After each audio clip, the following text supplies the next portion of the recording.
नमस्कार, मैं हूं प्रज्ञा। बिहारी न्यूज में आपका स्वागत है। आज है 24 अप्रैल दिन सोमवार। खबरों की ओर बढ़ने से पहले एक नजर सुर्खियों पर। चमकी बुखार से निपटने में सहयोग करेंगे आशा कार्यकर्ता। गया के तिलकुट के साथ बिहार के इन प्रसिद्ध चीजों को भी मिल रहा जीआई टैग। मनरेगा में अलग अलग मापदंडों पर राज्य के 9 प्रखंडों का प्रदर्शन सर्वश्रेष्ठ। बिहार में 3 दिनों तक आंधी बारिश का अलर्ट। सम्राट चौधरी के मिट्टी में मिलाने वाले बयान को मिला सीएम नीतीश का जवाब। अब चले बढ़ते हैं बिहार के अब तक की 25 बड़ी खबरों की ओर विस्तार से। ऑर्डिनेंस फैक्ट्री ने 100 पदों पर निकाली भर्ती। ऑर्डिनेंस फैक्ट्री इटारसी के द्वारा केमिकल प्रोसेस वर्कर के 100 पदों के लिए रिक्रूटमेंट नोटिफिकेशन जारी किया गया है, लेकिन इन पद की खास बात यह है कि उनके लिए इच्छुक उम्मीदवारों को ऑफलाइन तरीके से आवेदन करना होगा।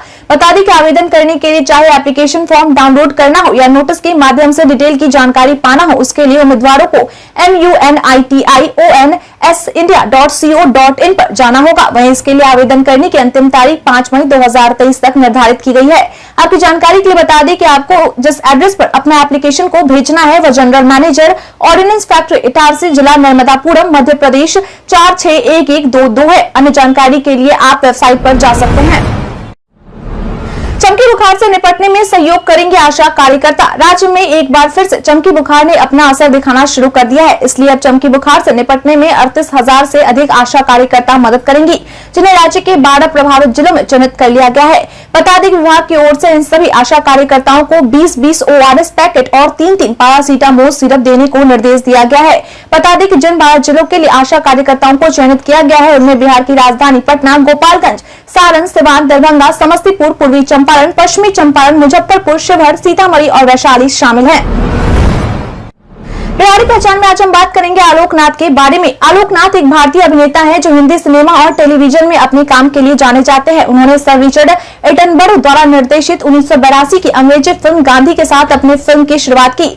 उसने उस वर्ष सर्वश्रेष्ठ चित्र के लिए ऑस्कर अकादमी पुरस्कार जीता। वह सोप ओपेरा बुनियादी में दिखाई दिए, जिसने 1986 में देश में तूफान ला दिया था। वह रिश्ते में भी थे जो 1999 से 2001 तक प्रसारित हुआ था। वह सपना, बाबुल का विदाई, यहाँ में घर घर खेली और ये रिश्ता क्या कहलाता है जैसे स्टार प्लस के धारावाहिकों में दिखाई दिए। दिसंबर 2013 में आलोक नाथ द्वारा निभाए गए पात्रों पर आधारित चुटकुले और मीम्स सोशल मीडिया पर ट्रेंड करने लगे और तेजी से फैलने लगे। मैट्रिक कंपार्टमेंटल व स्क्रूटनी के लिए आवेदन की तिथि बढ़ी आगे। अगर आप भी उन छात्रों में हैं जो मैट्रिक कंपार्टमेंटल व स्क्रूटनी के लिए आवेदन करना चाहते थे लेकिन किसी वजह से अब तक नहीं कर पाए थे, तो आपके लिए खुशखबरी है। बता दें कि अब बिहार बोर्ड के द्वारा छात्र हित को देखते हुए मैट्रिक कंपार्टमेंटल सह विशेष परीक्षा और स्क्रूटनी के लिए आवेदन की तिथि को बढ़ाकर 10 अप्रैल से 25 अप्रैल कर दिया गया है। वहीं ऑनलाइन आवेदन और शुल्क जमा करने की अंतिम तिथि बोर्ड के द्वारा 24 और 25 अप्रैल निर्धारित की गई है। इसके अलावा वैसे छात्र जिन्होंने आवेदन तो कर दिया है लेकिन अब तक शुल्क जमा नहीं किया है, वे छात्र 26 अप्रैल तक बकाया शुल्क अनिवार्य रूप से जमा कर सकते हैं। गया के तिलकुट के साथ बिहार के इन प्रसिद्ध चीजों को भी मिल रहा जीआई टैग। जीआई टैग अब बिहार के प्रसिद्ध मिठाई बालूशाही, खुरमा और तिलकुट को भी मिलने वाला है। दरअसल प्रारंभिक जांच के बाद जीआई टैग देने संबंधी आवेदन बिहार के मिठाइयों के लिए भी स्वीकार किए जा चुके हैं। अब इसके लिए आगे की कार्रवाई सक्षम प्राधिकार के तरफ से की जाएगी। सुनील कुमार, जो कि नाबार्ड के मुख्य महाप्रबंधक है, उनके द्वारा इसकी पुष्टि की गई है। बता दें कि सीतामढ़ी की बालूशाही, गया का तिलकुट, हाजीपुर का चिनिया केला, भोजपुर के उद्वंत नगर का खुरमा, नालंदा के 52 बूटी काला, साथ ही गया की पत्थर कट्टी कला को जीआई टैग के मांग को मंजूरी दी जा चुकी है। बताते चले किसी उत्पाद को जीआई टैग मिलना काफी महत्वपूर्ण होता है, क्योंकि यह मुख्य रूप से उत्पाद के उत्पत्ति को उसके मूल क्षेत्र से जोड़ने के लिए होता है। मनरेगा के अलग अलग मापदंडों पर राज्य के 9 प्रखंडों का प्रदर्शन सर्वश्रेष्ठ। महात्मा गांधी राष्ट्रीय रोजगार गारंटी अभियान यानी कि मनरेगा में अलग अलग मानकों पर राज्य भर के 7 जिलों के कुल 9 प्रखंडों के द्वारा सर्वश्रेष्ठ स्थान हासिल किया गया है। बता दें कि जिन 7 जिलों के 9 प्रखंडों के द्वारा सर्वश्रेष्ठ स्थान हासिल किया गया है वह जिले अररिया, औरंगाबाद, कटिहार, लखीसराय, मुजफ्फरपुर, रोहतास तथा सहरसा शामिल है। वहीं जिन 9 प्रखंडों ने सर्वश्रेष्ठ स्थान हासिल किया है उनमें सिमरी, बख्तियारपुर, पलासी, देव, नवीनगर, अररिया, सासाराम, बारसोई, कुढ़नी और चानन शामिल है। बता दें कि सभी प्रखंडों को ग्रामीण कार्य विभाग के सचिव बाला मुरुगन दी तथा मनरेगा आयुक्त राहुल कुमार के द्वारा विभाग की ओर से सर्वश्रेष्ठ प्रदर्शन करने के लिए पुरस्कृत भी किया गया है। वहीं ग्रामीण विकास विभाग के मंत्री श्रवण कुमार के द्वारा सभी प्रखंडों को बधाई दी गई है। अब सरकारी ऐप से नकली और खराब बीज की होगी पहचान। कई बार ऐसा होता है कि किसानों को नकली और खराब बीज देकर उन्हें ठगने की कोशिश की जाती है। ऐसे में अब कृषि मंत्रालय की ओर से एक ऐसा ऐप लॉन्च किया गया है जिसकी सहायता से किसानों को यह पता लगाना आसान हो जाएगा कि वह जो बीज ले रहे हैं वह नकली है या फिर असली। इसके साथ ही इस ऐप की मदद से बीज की गुणवत्ता का भी पता लगाया जा सकता है। आपकी जानकारी के लिए बता दें, कृषि मंत्रालय की ओर से जारी किए गए इस ऐप का नाम साथी है, जिसमें एक QR कोड होगा और उसकी मदद से ही बीज की पहचान की जा सकेगी। मालूम हो कि इस ऐप के जारी होने के बाद कृषि मंत्रालय की ओर से सभी राज्यों को इसे अपनाने का आग्रह किया गया है ताकि किसानों को बीज खरीदने में धोखा न हो सके। इसके अलावा इस ऐप के इस्तेमाल को लेकर किसानों को ट्रेनिंग भी दी जाएगी और साथ ही सरकार की ओर से जागरूकता अभियान भी चलाया जाएगा। बिहार में दिखी दुर्लभ प्रजाति की सोनकंठी गौरैया। पटना विश्वविद्यालय के भूगोल विभाग के पूर्व छात्र निशांत रंजन के नेतृत्व में संचालित एनवायरमेंट वॉरियर्स और गौरैया संरक्षण पर सक्रिय संजय कुमार की टीम के द्वारा मुक्ति के कगार पर पहुंच चुकी घरेलू गौरैया और पीले कंठ वाली गौरैया की खोज बिहार के मुंगेर के भीम बांध वन क्षेत्र के टोला चोरमार टोला बसिया में की गई है। बता दें कि इन सभी स्थानों पर लगभग 700 की संख्या में पीले कंठ वाले गौरैया की पहचान की गई है। आपकी जानकारी के लिए बता दें कि यह चिड़िया काफी दुर्लभ प्रजाति की है, जिसकी खोज सबसे पहले board man of India doctor Salim Ali के द्वारा की गई थी। वहीं इसके नामकरण का काम मिलाड के द्वारा किया गया था। बिहारी पर्यटन में आज हम बात करेंगे अमर शहीद जुब्बा साहनी पार्क के बारे में। अमर शहीद जुब्बा साहनी पार्क मुजफ्फरपुर का एक मुख्य पर्यटन स्थल है। यह पार्क मुजफ्फरपुर का एक फेमस पार्क है। यह पार्क नगर निगम मुजफ्फरपुर के द्वारा ऑपरेट किया जाता है। यह पार्क मुख्य शहर में स्थित है।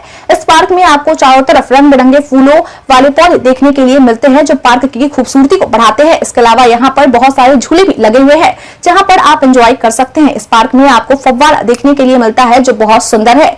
इस पार्क में आपको अमर शहीद जुब्बा साहनी जी की मूर्ति देखने के लिए मिल जाएगी। उसके अलावा और भी शहीदों के नाम यहाँ पर लिखे गए हैं। यहाँ पर आप जाकर अपना अच्छा समय बिता सकते हैं। पटना मेट्रो स्टेशन के लिए जमीन के नीचे होगा 3 मंजिल स्टेशन का निर्माण। जो मेट्रो स्टेशन पटना जंक्शन के पास बनने वाली है उसके लिए 2 जुड़वा सुरंग बनाई जाएंगी। बता दें कि इन 2 सुरंगों में एक सुरंग फ्रेजर रोड से होते हुए गांधी मैदान अशोक राजपथ फिर यहां से ISBT के लिए जाएगी। वहीं दूसरी सुरंग बेरी रोड की तरफ जाएगी जो सगना मोड़ तक जाते हुए खत्म हो जाएगी। दिल्ली रेल मेट्रो कॉर्पोरेशन द्वारा जंक्शन के पास निर्माण को लेकर प्रारंभिक तैयारियां शुरू की जा चुकी है। बता दें कि 3 मंजिला स्टेशन जमीन के नीचे बनाए जाएंगे। दिल्ली रेल मेट्रो कॉर्पोरेशन के अनुसार जो मेट्रो स्टेशन जंक्शन के पास बनेगा वह इंटरचेंज होगा। ऐसे में पाटलिपुत्र ISBT और सगुना मोड़ दोनों ही तरफ जाने के लिए मेट्रो लिया जा सकेगा। साथ ही भव्य मेट्रो स्टेशन का निर्माण पटना स्टेशन गोलंबर के पास होगा। पटना सिटी में पुलिस ने जब्त किया शराब से लदा ट्रक। बिहार में शराबबंदी होने के बाद भी आए दिन शराब पकड़े जाने या जहरीली शराब से मरने की खबर आती रहती है। कुछ दिनों पहले ही मोतिहारी में जहरीली शराब से मौत की खबर सामने आई थी, जिसके कारण पुलिस प्रशासन एक्शन में आई और उसके बाद जगह जगह पर छापेमारी में जुट गई।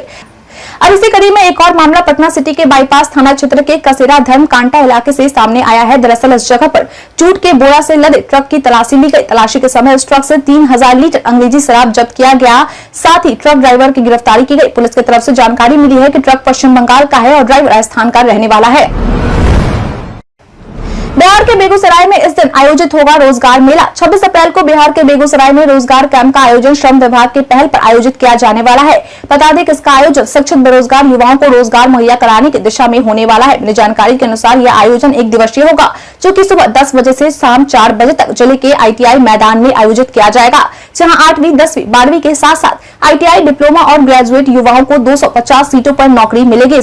इस रोजगार मेले में 18 से 35 वर्ष आयु तक के युवा भाग ले सकते हैं। बता दें कंपनी द्वारा चयनित युवाओं को 9,150 रुपए से 11,982 रुपए तक के सैलरी उनकी योग्यता अनुसार दिए जाएंगे। बिहार में 3 दिनों तक आंधी बारिश का अलर्ट। राजधानी पटना समेत बिहार प्रदेश के अलग अलग हिस्सों में मेघ गर्जन के साथ बूंदाबांदी व हल्की बारिश से लोगों को गर्मी से काफी राहत मिली है। मौसम विभाग के पूर्वानुमान के अनुसार राज्य में अगले 3 दिनों तक तेज हवा चलेंगी और आंधी पानी के साथ मेघ गर्जन की संभावना जताई जा रही है।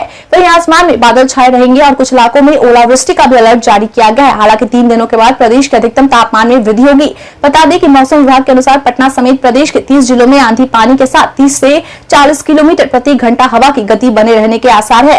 मौसमी प्रभाव को लेकर अलर्ट भी जारी कर दिया गया है। उसके साथ ही राज्य में कुछ जगहों पर आज यानी कि 24 तारीख को ओलावृष्टि का भी अलर्ट जारी किया गया है।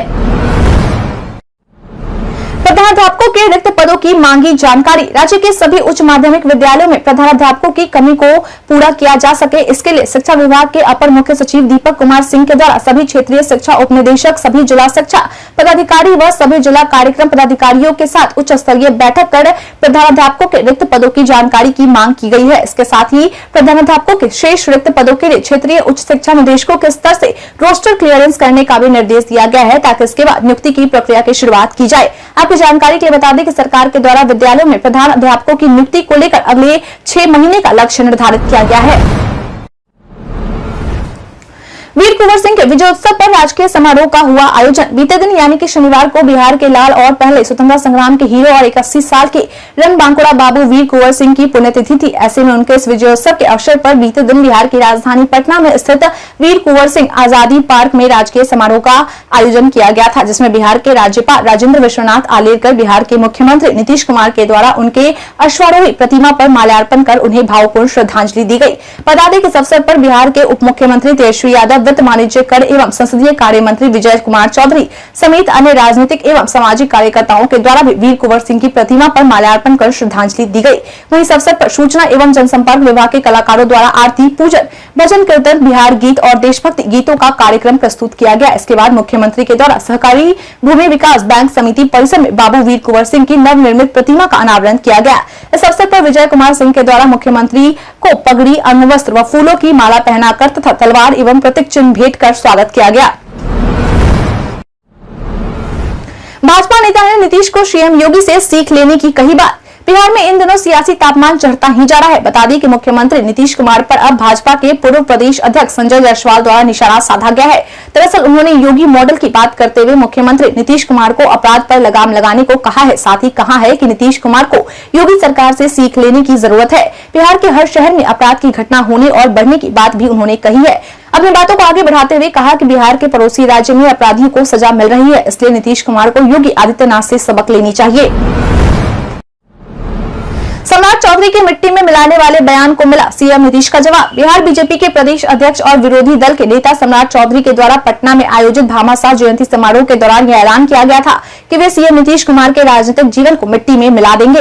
वहीं अब उनके इस बयान का पलटवार करते हुए सीएम नीतीश के द्वारा कहा गया है कि अगर सम्राट चौधरी कह रहे हैं कि वो मिट्टी में मिला देंगे तो उनसे कह दीजिए कि जहां मिट्टी में मिलाना है मिला दे। उन्होंने कहा कि सम्राट चौधरी को बुद्धि नहीं है, इसलिए वह बिना मतलब की बातें बोलते रहते हैं। इस तरह की बात हम तो कभी नहीं बोलते, लेकिन उनकी जो इच्छा आई करते रहे। और आजकल जो यह सब इतना बोल रहा है, किसी को कोई बुद्धि नहीं है। बता दें कि सीएम नीतीश के द्वारा ये सभी बातें बीते दिन वीर कुंवर सिंह की जयंती पर आयोजित समारोह में शामिल होने के दौरान कही। सम्राट चौधरी ने नीतीश कुमार पर किया कटाक्ष। रविवार को मुख्यमंत्री की आई प्रतिक्रिया पर भाजपा के प्रदेश अध्यक्ष सम्राट चौधरी द्वारा कटाक्ष किया गया है। दरअसल भाजपा के बिहार प्रदेश अध्यक्ष सम्राट चौधरी ने नीतीश कुमार पर कटाक्ष करते हुए कहा कि मुख्यमंत्री का राजनीतिक तौर पर शब्दों का अर्थ नहीं समझना दुर्भाग्यपूर्ण है। उन्होंने कहा कि कभी भाजपा को खत्म कर देने का संकल्प लेने वाले मुख्यमंत्री नीतीश कुमार से उनकी कोई व्यक्तिगत लड़ाई झगड़ा न थी और न है। साथ ही कहा कि मेरी लड़ाई सिद्धांत और विचारधारा की है। अपने कार्यकर्ताओं का आह्वान करते हुए मैंने कहा था कि सिद्धांत व नीति विहीन राजनीति करने वाले नीतीश कुमार को राजनीतिक तौर पर मिट्टी में मिलाने का वे कमिटमेंट करें, मगर मुख्यमंत्री मेरी बातों पर प्रतिक्रिया व्यक्त कर अपनी राजनीतिक हताशा व निराशा को दर्शा रहे हैं। बिहार के डिप्टी सीएम तेजस्वी यादव ने बीजेपी पर लगाया ये आरोप। बीते दिन बिहार के उप मुख्यमंत्री तेजस्वी यादव के द्वारा बिहार के हाजीपुर में चौरसिया समाज के कार्यक्रम में लोगों को संबोधित करते हुए बीजेपी पर आरोप लगाते हुए इशारों में निशाना साधा गया है। उन्होंने कहा कि आप सभी लोग तो जानते ही हैं कि किसकी गड़बड़ी से हारे। अगर ऐसा नहीं होता तो चौरसिया समाज का एक सदस्य सदन में होता। कुछ लोगों के द्वारा यह टैग लगा दिया गया है कि आरजेडी पार्टी यादव और मुस्लिमों की है, लेकिन सच्चाई यह है कि RJD party A to Z party है। हम लोग इसी सोच के साथ पूरे समाज को एक साथ लेकर चलने का काम कर रहे हैं। चौरसिया समाज मिठास घोलने और शांति प्रिय है, यह हमारी भी धारणा है। चौरसिया समाज के द्वारा ही समाज की पारंपरिक पान की खेती को बढ़ावा दिया जा रहा है और इसके लिए जल्द ही 40 करोड़ की लागत से एक प्रोजेक्ट लगने वाला है जो पान की खेती को बढ़ावा देगा। तेजस्वी यादव ने कहा कि अगर चौरसिया समाज 2 कदम आगे चलेगा तो हम 7 कदम आगे चलेंगे। आरसीपी सिंह ने सीएम नीतीश पर बोला तीखा हमला। पिछले कुछ दिनों से जदयू के पूर्व राष्ट्रीय अध्यक्ष और पूर्व केंद्रीय मंत्री आरसीपी सिंह के द्वारा लगातार बिहार के मुख्यमंत्री नीतीश कुमार पर किसी न किसी मुद्दे को लेकर हमला बोला जा रहा है। वहीं अब एक बार फिर आरसीपी सिंह के द्वारा दावत इफ्तार को लेकर ट्वीट कर उन्हें घेरने की कोशिश की गई है। उन्होंने कहा है कि क्या लाजवाब रूटीन है नीतीश बाबू का। नीतीश बाबू, इस महीने की 5 तारीख से लेकर 23 तक का अपना टाइम टेबल देखा आपने? क्या गजब का टाइम टेबल है। मुख्यमंत्री के रूप में देश में आपने इस अवधि में एक अजूबा रिकॉर्ड बनाया है। जरा सोचिए, 1 नहीं, 2 नहीं, 3 नहीं, 4 नहीं, 5 नहीं, 10-10 इफ्तार पार्टियों में शरीक हुए, तरह तरह की टोपियां पहनी, रंग बिरंगे शॉल ओढ़े एवं विभिन्न प्रकार के लजीज व्यंजन ग्रहण किए। शीर चाय तो आपने पी ही होगी, पाकर खानी तो बहुत खाई होगी। ईद के दिन तो आपकी गजब की मसरूफियत थी। सुबह 8 बजे से लेकर रात तक विभिन्न जगहों पर अपने ईद की सेवइयों का सेवन किया। स्वाभाविक है, जिन जिन संस्थाओं और रसूखदार व्यक्तियों के दौलत खाने पर आप गए उनको तो बहुत अच्छा लगा होगा और अच्छा लगना भी चाहिए। इसके साथ उन्होंने कई और बातें भी ट्वीट करते हुए सीएम नीतीश पर हमला बोला है। होम ग्राउंड में विराट कोहली ने पत्नी अनुष्का शर्मा पर लुटाया प्यार। एम चिन्नास्वामी क्रिकेट स्टेडियम में रॉयल चैलेंजर्स बैंगलोर के द्वारा राजस्थान रॉयल्स को 7 रन से हराते हुए इस सीजन का अपना चौथा मुकाबला जीत लिया गया। बता दें कि इस मैच से जुड़ी विराट कोहली की एक वीडियो काफी तेजी से वायरल हो रही है, जिसमें वो कैच लपकने के बाद अपने फैंस और अपनी पत्नी अनुष्का शर्मा का दिल जीतते नजर आ रहे हैं। दरअसल जो वीडियो वायरल हो रहा है उसमें विराट कोहली अपनी पत्नी अनुष्का को फ्लाइंग किस करते हुए नजर आ रहे हैं। इस दौरान अनुष्का का भी रिएक्शन काफी खूबसूरत रहा। अनुष्का का रोमांटिक मोमेंट कैमरे में कैद हो गया और अब सोशल मीडिया पर काफी वायरल हो रहा है। भारत के इतिहास में आज की तारीख है बेहद खास। भारतीय सेना की पहली और सबसे बहादुर बटालियन मानी जाने वाली गोरखा रेजिमेंट ने 1815 में आज के दिन 200 साल पूरे किए हैं। भारतीय क्रिकेट टीम ने 1998 में शारजाह में ऑस्ट्रेलिया को 6 विकेट से हराकर कोका कोला कप जीता। 1928 में प्रसिद्ध कन्नड़ अभिनेता राजकुमार का जन्म हुआ। 1929 में भारतीय फिल्म अभिनेत्री सम्मी का जन्म हुआ। 1956 में छत्तीसगढ़ राज्य की पहली महिला कलाकार और गायिका तीजन बाई का जन्म हुआ। विश्व के सर्वश्रेष्ठ बल्लेबाजों में गिने जाने वाले देश के महान क्रिकेटर सचिन रमेश तेंदुलकर का 1973 में जन्म हुआ था। भारतीय न्यायाधीश एवं राजनेता सी शंकर नायर का 1934 में निधन हुआ। हिंदी के समाचार पत्र दैनिक आज के संस्थापक और प्रसिद्ध क्रांतिकारी शिव प्रसाद गुप्त का 1944 में निधन हुआ। भारत के प्रसिद्ध चित्रकारी जामिनी रॉय का 1972 में निधन हुआ। आज के दिन को मानव एकता दिवस के रूप में भी मनाया जाता है।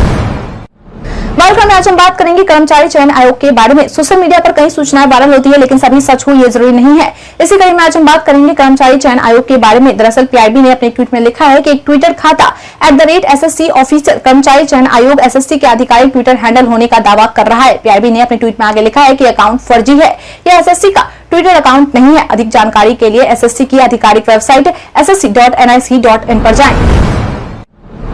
अब व्हाट्सएप पर स्टेटस को बना पाएंगे क्रिएटिव। व्हाट्सएप के डेवलपमेंट पर नजर बनाए रखने वाली वेबसाइट WA बीटा इन्फो के मुताबिक व्हाट्सएप एक नए टेक्स्ट एडिटर पर काम कर रहा है, जिसमें यूजर्स को 4 ऑप्शन मिलेंगे।